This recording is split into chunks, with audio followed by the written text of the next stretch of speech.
Welcome to another episode of the Married Game Podcast. We are the voice you trust when it comes to lust, and we are who you hire when she lacks desire.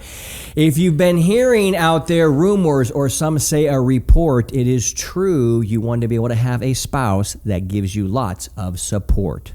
Nah. You didn't like that one? No, it's okay. All right. You didn't like it. But that's okay because I'm here. Some get me, though. Some get me. I'm looking here for some support. You're not going to do that every time, right? Right? Well, then I need to come up with a better one. All right. You may have heard the rumors, as some have purported, we're looking for spouses that feel radically supported. Just sounds like a game show host now. All right, you want to buy a Val? Do you want to buy a Val Vanna White? You know, Vanna White was my first, I think, real crush. More than Kelly Kapowski? Well, yeah, Vanna White was long before Kelly Kapowski. I don't Vanna know. You're White really was old, so I don't know. Yeah, well, dude, let me say, back in 1926 when I was Whoa. 7. Yeah, seriously. My Grandpa George, best grandpa ever, born Obviously. in 1913. 16 years old when we went through the Depression. Wow. You think all this scarcity came to me? But My grandma's 90. Reason? Yes, she just she turned is. 90. Mija. All right, let's Mija. talk about the topic about supporting our spouses. What does that mean to you?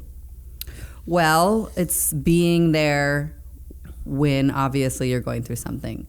But a lot of it is being just a person that you can come to and say anything to without me being like pour onto in the negative way. It's being positive and supportive of your growth. This last 3 weeks have probably been the most deep conversations you and I have ever had. What did I say this morning? Like, how did I say it? And you took it negatively, but I meant so positively. Like, you're like, I overcome so much. And I'm like, yeah, you did. Or Nope, didn't say any of that. Dang it. that's what I'm asking. Well, you did. Let me Thank answer. you. No, okay, here's what, first and foremost, we have two trains of thought. You just entered another one, and I like it. Well, I want to say is because the first one, though, I want to make sure that we're on the same thing, and Yes. I'm going to add that thing. So the conversations we've had the last 3 weeks have been so intimate about like who we really are on the inside. And it has set us free in a lot of really fun ways. I'm excited to share that. But what happened this morning when I said, wow, I'm starting to really understand how this thing actually works. And you said something to the effect of like, I thought you said, oh, I've heard that before. Almost like it was like, yeah, right, let's see if it really actually happens. And I said, hey, tell me a little bit more about that statement, what you just said. And you're like, I expect to be hearing this from you for the rest of your life because isn't that what it means to be growing? And I was like, I'm so glad I asked what you meant because I thought you were kind of digging at me. I was making a joke, yet I was super serious about it. But you were making the joke about, I'm going to hear you grow for the rest of your life. Yeah. Like we're on the path of growth. And at first I thought it was negative. Then I said, well, hold on a second. That was all my own inner projection. Yeah. And so when asking clarity, like, what did you mean by that? With genuinely not knowing what you meant. Right. And you're like, oh, well, I expect you to grow forever. And I was like being supportive of you were being because supportive. You do. I was making a joke because you do always say this is the biggest weekend of my life. This is the most transformational, and yet I do expect to hear that for the rest of my life because then you stopped growing and nobody likes that. Exactly. So that was the second thought. For all of you out there, for guys listening, when you're having a conversation with your wife, if you don't like what she says, just ask her, what do you mean by that? I've done that a number of occasions, and you meant the exact opposite of what I thought initially. And I think a lot of guys do that, especially if you were raised with a lot of rejection or a lot of scarcity or a lot of shit that just wasn't healthy growing up. We've learned these response, and they're not even right. They're not even real. So... Well, I was being supportive. Radically supportive. And I didn't even, this is why I wanted to bring that story up as well. Eventually in this conversation, you went right to it and I like it because it's like, well, this is actually what happens. A person doesn't feel supported. So it's like, well, then why would I want to come share with you these insights, like this unlocking and this liberation of this thing that I had no idea was there. And now I'm like, wow, I didn't even realize this was running on the background of my soul. Now I get it. And now I feel like, oh shit, that doesn't even bother me anymore. And you're like, oh, I've heard that before. Blah, blah, blah. I'm like, well, why would I want to come share anything with you if you're just being a dickhead about it? Yeah.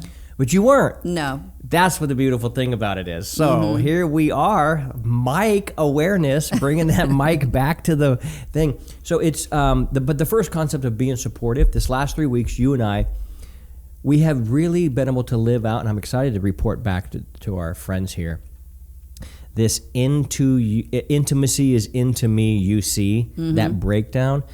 And I feel like I've been able to let you in on who I am more than ever. And there was a piece of me that thought you would reject me. Isn't that crazy? After all these years. Yeah. After all we've been through. Not even, it wasn't a sexual thing. That's like getting the sex dialed in felt like that was something we figured out years ago that led us on the path to actually all of this that's happening. To actually really open up. To really open up to like who I am. And I heard a quote this morning by a guy named Peter Crone. I've been a student of his for a while and really enjoy him. And he's like, it's not that you love this person that you're with so much. You love that you're able to be yourself around. You love who you are when you're around this particular person. And I thought to myself, that is exactly what I've been experiencing this last 3 weeks with you. Just this new ideas that we've been working through. The concepts I want to lay out later because I'm still working through some of them. But the result of the basic general concept of understanding what you were able to help me see was, hey, dude, in a lot of ways, your mom abandoned you when you were 15. And you've been sticking your penis in women for a lot of years trying to re-find that connection.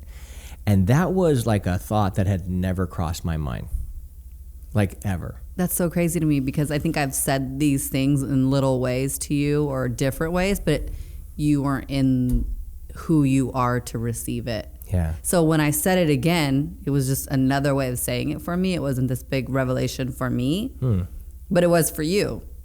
It's as if you'd never said it. Yeah. And here's how you say it, because this isn't going to bash on my mom. It actually made me love my mom even more. And you're like, what mom at 50 would leave her son right in his prime growth, maturing years as a man, move 3,000 miles away, take my sister, take my brother, and be like, you can just hang out with your dad if you want. And actually have no real way of, there wasn't like a lot of internet, and I don't even remember if there was any internet back then. I was 16. That would have been 30 years ago. 95? Maybe there was some internet back then. I doubt it. Probably very little internet, if any internet. Yeah, so less connection, way to connect. Way less way of connecting, and I actually just thought that was normal. But you're like, what mom would leave her kid? And I'm like, I don't know. But I can tell you this, compared to my mom, like my mom compared to my mom's mom, right, was like a saint. My mom's mom was crotchety. Everything was negative. Always had a cigarette out of her mouth. Always bad-mouthing everybody. Talking shit on every single soul alive. If you even so much sat on the couch wrong, what are you doing? Like, I hated being around this human being. And I was thinking, wow, this is how my mom grew up with that. That's her mom.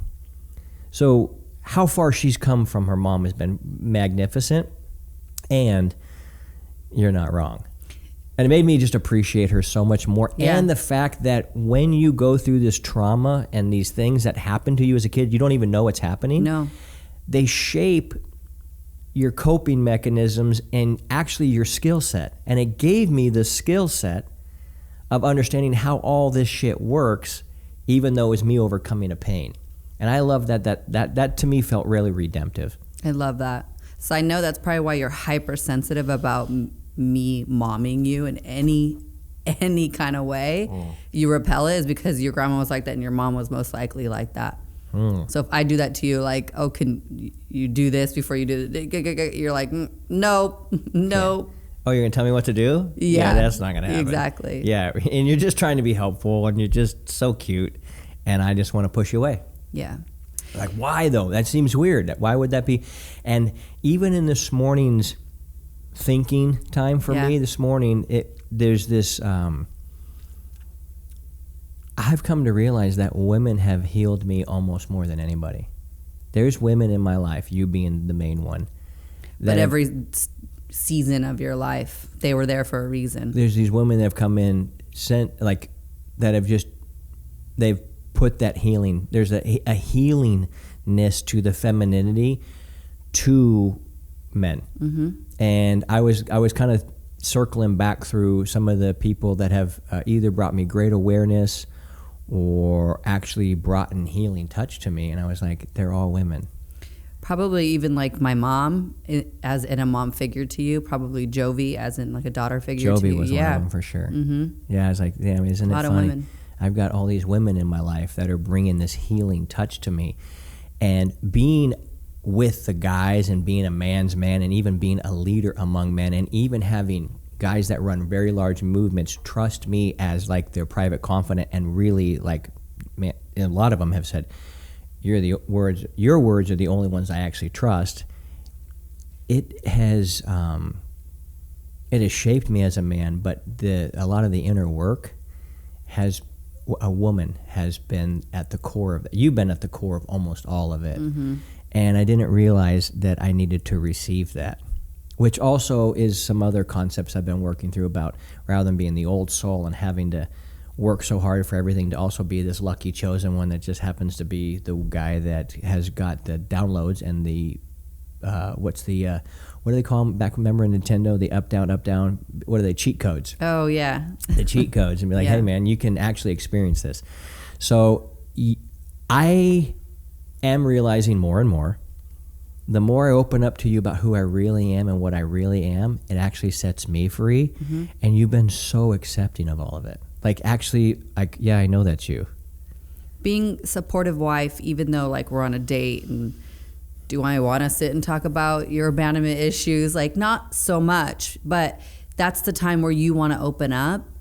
And I just allow that space for you. And you're like, and, you know, and I've had a drink or two, and then you're like, give me a minute to process that. And I'm like, look over here, you know, I want to have fun, but this was the moment for you to have that. Uh-huh. So I was like trying to hold space for you. Yeah. And then talk about the next, you know, day and days and days is because you're still processing through that, and not a lot of women would see an opening of you realizing these things and be like, yeah, and also, and pour onto it and pour salt on the wound basically when it's fresh. I don't think that's a really good thing to do. I have done that in the past where I felt like, oh, this is the time to say something, where I was like, no, let's just let him now learn this, because then it's going to soak in and be better for our future. Yeah. It becomes a part of me. Mm-hmm. And I go, oh yeah, there's just, it also, what it relieved me of, because when you realize something like this, that now when you look back and go, that's pretty fucking obvious, right? Like, you don't fuck hundreds of women because you aren't trying to feel something. Yeah. Yeah. Because you feel amazing about yourself. Yeah, like, yeah. And it kicked off such a fun evening for us. And I actually wanted to break down for the guys a step-by-step of how to go into anywhere and become the absolute fucking godfather within 1 hour. Yep. You want to break this down with the guys? Yeah, hell yeah. This will be fun. All right, so it's fun and necessary, because then we're going to go back to that spot and like, we're the king and queens there. Like, it's so awesome. It would be virtually impossible for anybody to dethrone us at this one place that we went one fucking time. And if you understand this breakdown, this will help you. So a lot of things that we teach. So when guys come into married game, we're focused on one thing, and that is, how do you become a trophy husband? Meaning the prize. Meaning the guy that every woman's like, I want that treatment. I want to be loved on like that. And that trophy husband is a skill set that you learn. There are beliefs and identities and shifts that you make, and eventually gives you the skill to be able to handle any situation. What we've discovered is that there's two other things lacking for that man. He might be able to become the trophy husband, but if he's not a tribal leader, meaning knows how to build a group of men around him that listen to him, or if he's not a truth teller, which means he's able to speak his truth and let it land and let other people deal with it, it's not his problem. My words are your problem, not mine. They're mine. I like them. Most guys don't know how to be the man when they go out. So what did we do? So after we had our nice little therapy session at one of our favorite steakhouses. It was so good. Which the therapy session is just really, because honestly, we talk about this stuff so often that it's mixed in with a lot of laughters. It's drinks. It's fun. It's, oh my God, oh, that guy's dressed. Wow, oh, look at her tits. She's, you know, like, it's all of that stuff going on in the midst of, hey, wow. And I'm also sharing some of my, you know, it allows me to share too. Yeah. It's the openness and the flowy. So then we're connecting now at this point. Deeply connected. Yeah. And what happens next? So then we head over to this club in Orange County that's a lot like Vegas. Yeah. And at 10 o'clock, the DJ pumps. Our friends go over there. We got a table. And here's what I want to tell you guys. It's a systematic step-by-step on how to actually attract and create a world that you love being in. So most guys would go to a dance club like this, single or otherwise, and they would just go with their buddies, and they might go to the bar, and they might dance and whatever. And what you are is you're on the outside of the VIP velvet rope. Life on the outside is not as fun as life on the inside. Mm-hmm. And everywhere we go, we find out what does it take to be on the inside of the velvet rope, because life inside the velvet rope it's 1,000 times better than out. So anywhere you go, there'll be people smashed together on the dance floor trying to dance, and then there'll be the people on the other side on the velvet rope that have like a damn near small studio apartment between 4 people dancing around. And we've done this move on a number of occasions, a number of local spots, but we are now going to a new spot. So what do? You pull up in the valet. If you happen to have a really nice car, helps. If you're the person driving around in a really nice car, you're the guy driving around in a nice car, everybody stops and goes, what the fuck is that? So you give the valet guy a $20 bill. As soon as you pull up, give him a $20 bill, and he's going to park it right up front. Then we walked up to Jordan, who was the guy who was the head over all security guards. Walked up, gave him a $20 bill, and said, hey, I hear this place. I hear you guys have amazing hospitality. I'm excited to experience. That was my opening line. You know what's funny about that is when you give the security or first guy a 20, you most likely won't even pay to get in. They just walk you right in. Yeah. So it's even cheaper in that sense right there. Most men don't understand how the real world works, but the real world works. And when you live and move and breathe and are very comfortable inside of it, you see how everything works. They understand it. They go, oh, he's driving up in the best car in the lot. He's got the baddest bitch that just popped out of that car with him. I'm a baddie. You baddie. This dude's built like he actually fucking cares about his life. And he now just paid us money and a compliment. Because Jordan had a cool fucking afro. I'm like, now that's some good hair, brother. Gave him $20, said, I heard you guys have great hospitality. I'm excited to experience it. Basically walked us in. Yep. We go there. We got a table. Wasn't super expensive.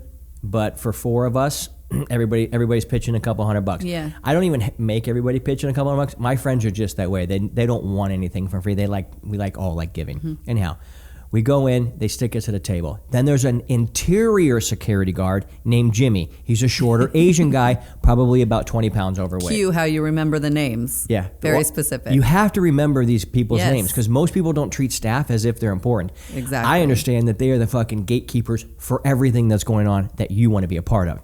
So I go in, Jimmy, $20. You just put it in their hand. They're used to this type of, they understand there's a world. You won't even see me doing it. You can almost never see me doing it. I didn't. I was in my own world having a great time. Of course you were. You were having a blast. And it was all fun feminine, to watch. flowing, dancing, having a great time. Because your man took care of everything, you can just walk in and be your flowy, feminine self. Well, I can thrive Guys don't that understand way. this. Exactly. Okay. So Jimmy, hey, thanks for taking care of us. This was about 15 minutes in. Hey man, take care of anything you need. Pops by. About 20 minutes later, we want to go on the main dance floor and have a good time, which is away from our thing. So Chris, the skinny black guy, who happened to be right by our table, walked up to him, gave him a 20 and said, you saw everybody in this table? Yeah.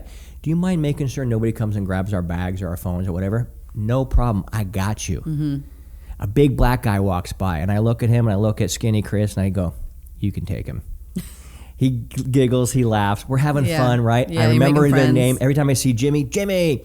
Lacey, who comes in, she's our main waitress. She has bangs. For a lot of you guys that don't know this, in nightclubs, dance clubs, oftentimes even like a Hooters, a Twin Peaks, strip clubs, a woman will wear a ring to look like she's married. To get more money. Maybe not strip clubs. Yeah. And they will wear a ring so that way they can just be like, I'm married, and the guys will stop hitting on her. Okay. Lacey comes in, we go, Lacey, not very many people wear bangs. Look at you. You're pulling it off. And she goes, oh my gosh. And you go, what happened? Did you go through like a breakup or something? She goes, yeah, a year ago, I was going through a new transition, becoming new. And I said, all right, we've got a new nickname for you. Your new nickname is Lacey Bangs. So we've been calling her Lacey Bangs the whole night, and we're high-fiving her, telling she's doing a great job. Yeah. And she was. All right. One last guy we need to take care of, and it's Fat Tyler, okay? Big boy. He's 350, maybe 400 pounds, and he's working the bathroom. All right. Fat Tyler's awesome, and he was the man. So about 15 minutes later, so we're about an hour into the entire experience, having the time of our lives. At this point, At this point, you've had some drinks. You're having fun. Yeah. The dancing is everything that people would expect. Can't stop, won't stop. Can't stop, won't. Why would you? Exactly. And Tyler's seeing this commotion. People outside are now knowing whose car that is, so that's getting filtered back. And they're walking us, skipping the bathroom line, which is 15 or 20 people deep, right to the front with their little flashlights. You know, as it gets darker, they do the little flashlight thing. Like, who wants to spend their night waiting in a line? Ever. To the bathroom. So they walk us right in, you're first, and we walk in, everyone's looking like, well, who the fuck are these people getting escorted right back in? And they think, I gave Tyler a 20. Said, hey, man, I just want to thank you so much. He goes, I'll be by your table every 5 minutes to make sure that everything is good for you. You would have thought I paid these guys' fucking mortgages off. That's how, and you saw them. They kept coming by. Yeah. They were about us. Who are you? And they even said, you guys are the most fun table we've ever had here. So when we're leaving, somebody gave us a bottle of Tito's. We didn't buy that. I don't know who it was. I think it comes with a table when you buy the table. We did the other ones. We got the other ones. Somebody sent it to us. I don't remember details. I do, because I think they were enjoying the show, whatever that means. And I said, hey, can we take this out, John? He goes, I can't take it. I said, well, then why don't we just, can you and your guys, why don't you guys take it home with you? And he's like, are you serious? I go, for sure, dude. They escorted us out of there and basically said, whenever you come back, you let us know. We loved having you. That is how you go in and you treat people with respect and give them something that they're all there to make money. Nobody's there because they're like, security guard, I've been dreaming about. Nobody had a poster of being a security guard on their wall unless they were really into Paul Blart Mall Cop. Oh, that God. is the only. So this is a guy that says, hey, I have some physicality. Mm-hmm. I can do this while he's thinking about something else. And then the guy who's there, who clearly is the top dog of fucking everything there, is treating them with absolute love and respect and goofing around with them and paying them. How do you not get what the fuck you want there? Yeah. And when they leave, they go, come back anytime. We can't wait to serve you. We can't wait to have you there. What kind of wife doesn't want to be with a man like that? Completely taken care of. It's hot. I don't have to worry about a thing. Yeah. And I get treated like I own that place. Yeah.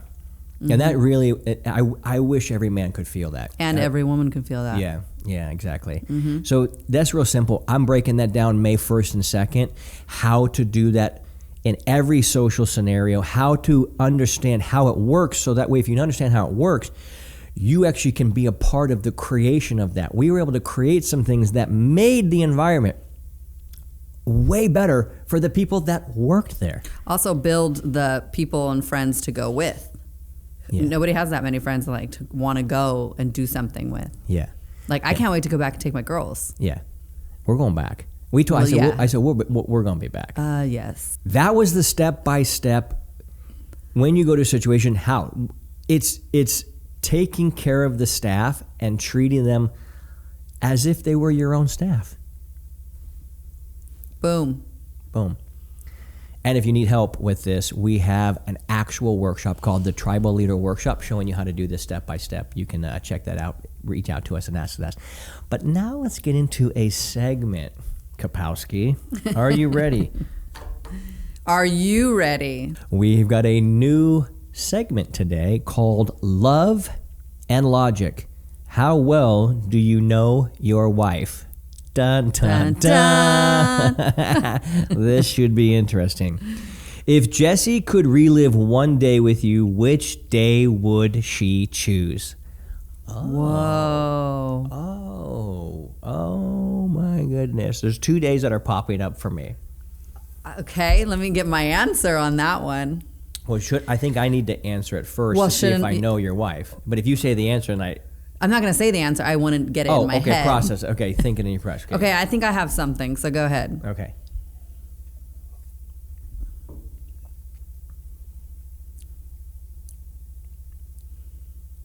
It's either the birth of Jovi Not that day was so great because I was so great, but that it was a monumental day.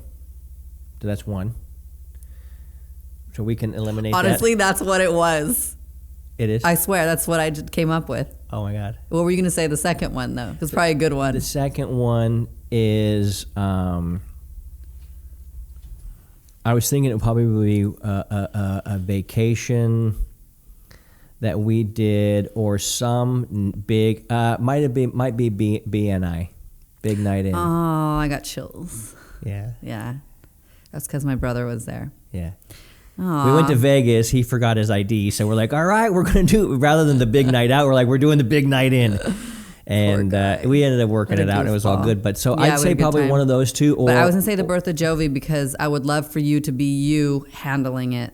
No. Yeah, man. Yeah, okay. Yeah, man. All right, well, it looks like I'm 1 for 1, so bam.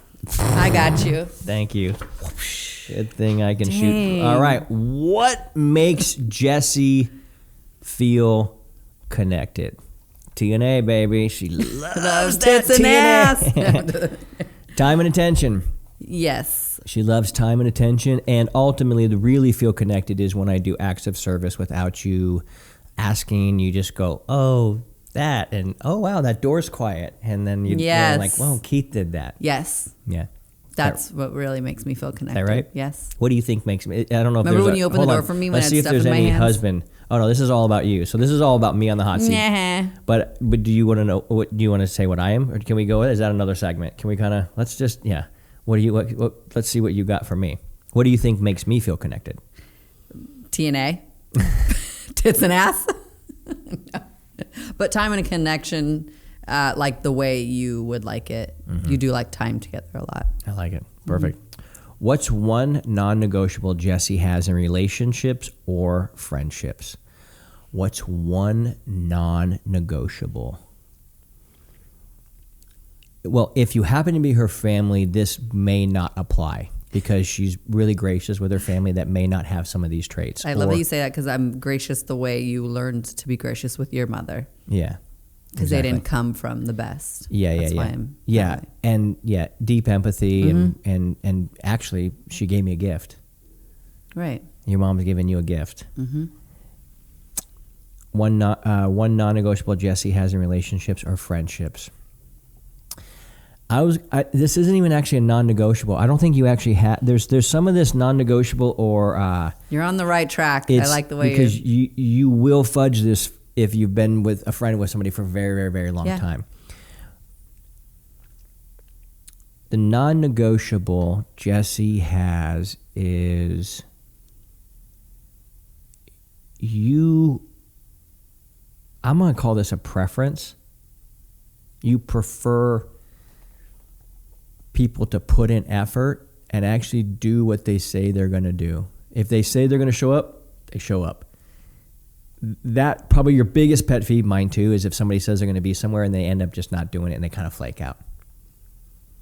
I love that you had to explain that because that would be something I have to explain as well. Like with my friends that I've had for 20, 30 years, I give a lot of grace there as well. I think you're the only one person that I feel that I can have boundaries and non-negotiables with because I'm the closest. You're the closest to me, right? Mm-hmm. So if we're in a relationship and doing life together, those are things that I expect from you and you expect from me as well. Mm-hmm. But my, friends and things that, like we just love each other and you just kind of put them in this category of they are who they are situation. Yeah. But I don't have so many expectations from them as I do you. Yeah, that's really good. Mm-hmm. I think that's true too. I think that helps. That keeps you healthy because you're like, these people probably I wouldn't have any friends. They probably don't have any same standards. I mean? Yeah. They probably don't have the same standards I do. Right. Who is Jessie's biggest celebrity crush? Well, that one's easy. Yep. Chris Brown. Yes, sir. Chris Brown. If she was stranded on an island, what's the one thing she'd bring besides you? Her phone or Jovi? Jovi. Yeah, Jovi. If it wasn't another person, it was actual thing. Yeah. Then it's her phone. But ultimately, if I'm going to be a little cheeky here, she's probably looking for a lifetime subscription to some reality TV. She's so stupid. Get in there. If Jessie won the lottery, what is the first thing she would buy? Mini cow, obviously.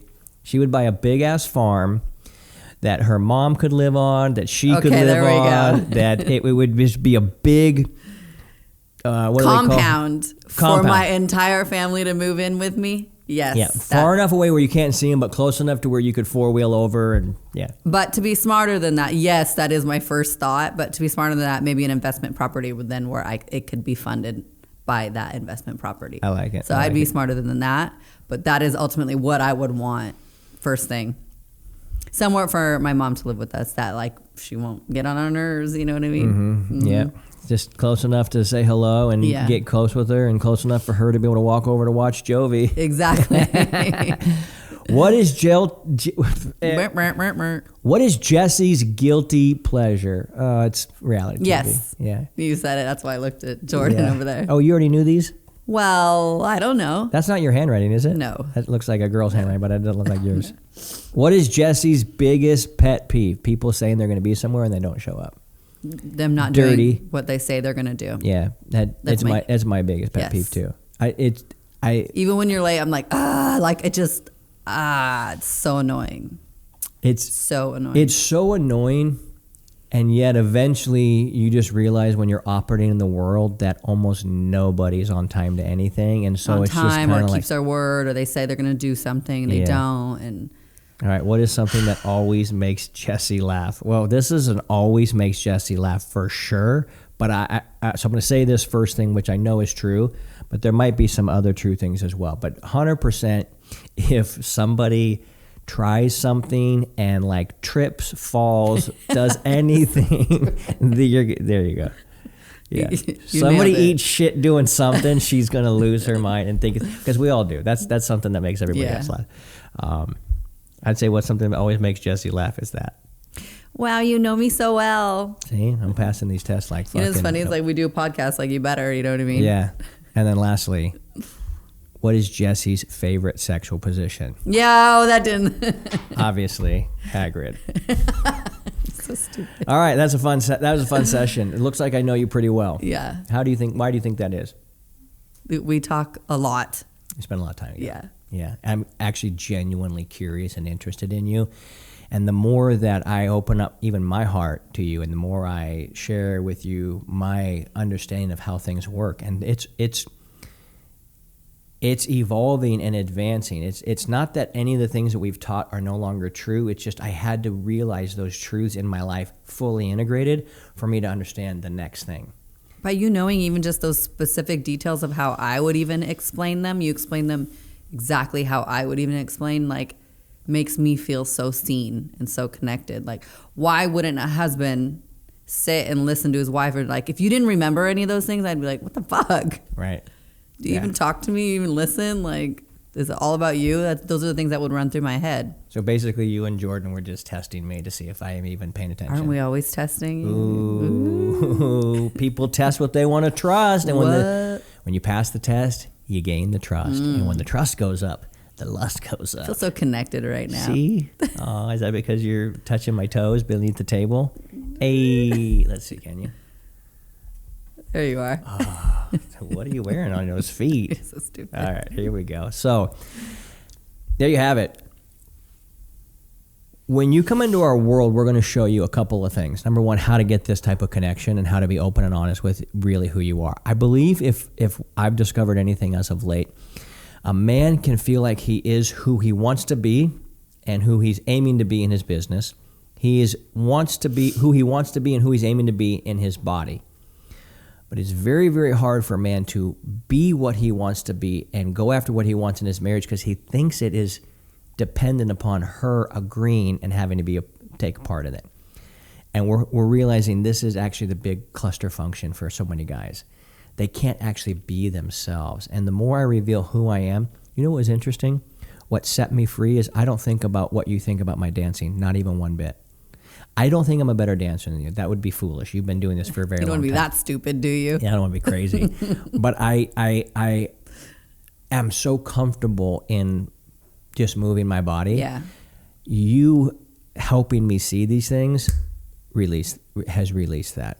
Me getting a very fancy, very nice and expensive sports car has also shifted my being. If you are on the fence about whether you should get a sports car or not, Porsche, Lambo, Ferrari, McLaren, any of those, I wish I did this years ago.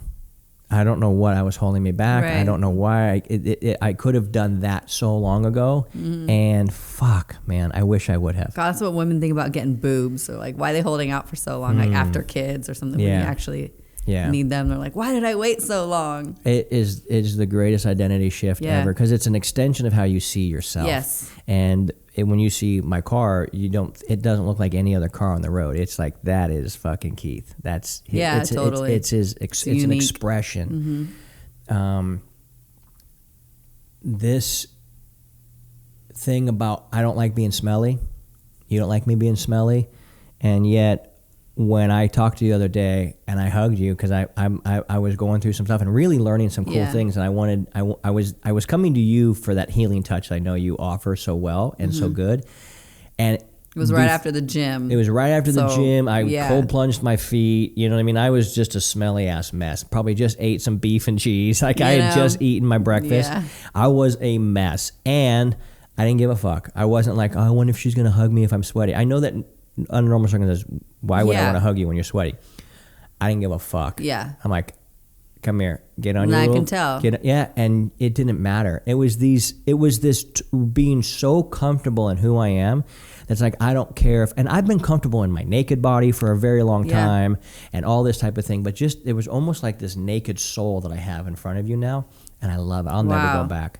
I'll never go back. I'll never go back to not driving a sports car, and I'll never go back to caging or covering or masking my soul. Don't fucking care. Don't give one fucking care, because nobody else has figured this out that I know in my life. I have not met one man to figure out the level of what you and I are accomplishing. Not one. And I have a lot of fucking really cool dudes in my life that have figured out a lot of really epic shit. Not this to this degree. And the more I open up about what's really happening inside, and the more you realize, like, yeah, I believe the same thing. I'm with you. This is it.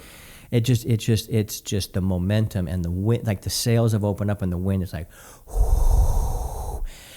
And genuinely, I walk around now going, I never thought it could be this peaceful, this playful, this pleasurable. I didn't understand this level of payoff the way we're experiencing it now. Your energy has been like real calm and peaceful.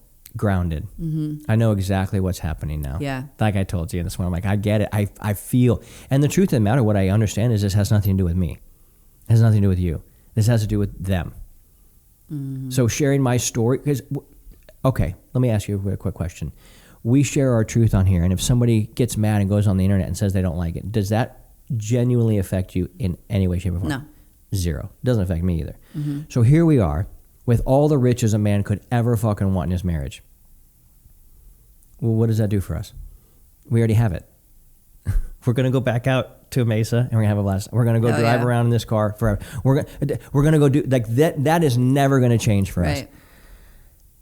And the only reason we're talking to this camera is so that it changes for them. So I'm so clear that it has nothing to do about us. It's all we are is just a physical representation of what so many men have dreamed of and thought was possible, but have never seen it. And here we come on the scene and go, oh, it's actually possible. You want your wife to like just love you and love having sex with you? It's possible. Oh, you want to like be the man? Possible.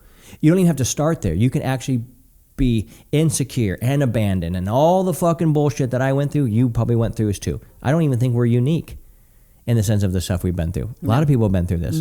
It's just fucking normal but most men have not overcome it. Right. And learn from it and grow from it. And we get to show them. So if you're going, man, that sounds good. Almost sounds too good to be true. Well, I couldn't believe that it sounds too good to be true, because this would have sounded too good to be true for me 8 years ago, 10 years ago. I would have there's no way. How is that even possible? It can't be real. And it is.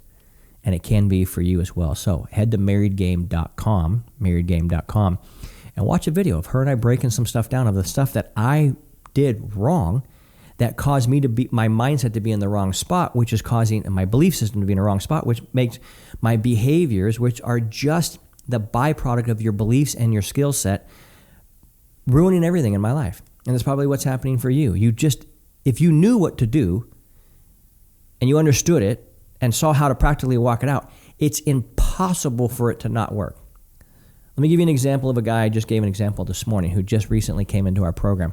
And I said, if you were to walk into your bedroom with your wife, scissoring somebody as attractive as your wife, would you have to call your buddy and have a debate and wonder if you're attracted to that or not? The answer is, how long would it take for you to be attractive? 2 nanoseconds. You would just originally be like, I don't want to look away. That's because you're attracted to it. Well, when we show you how to become a provocateur, that level of attraction is the same thing that your wife will go through when she sees you showing up in this way. She can't be like, I'm not attracted to that. That's the most attractive shit on planet Earth that they want. So when you become it, not because you're doing it for her, but because you're doing it for you and it's your standard, it's like as if she's walking in on 2 girls scissoring and going, I like it. I like it. It's impossible for what we teach to not work. It's impossible. It's like defying gravity. It's impossible. And so, yeah, it's fun. It's fun. You should experience it. So head to marriedgame.com and watch that video and go from there. Oh, I almost forgot to tell him. Keep crushing it. That shit is contagious.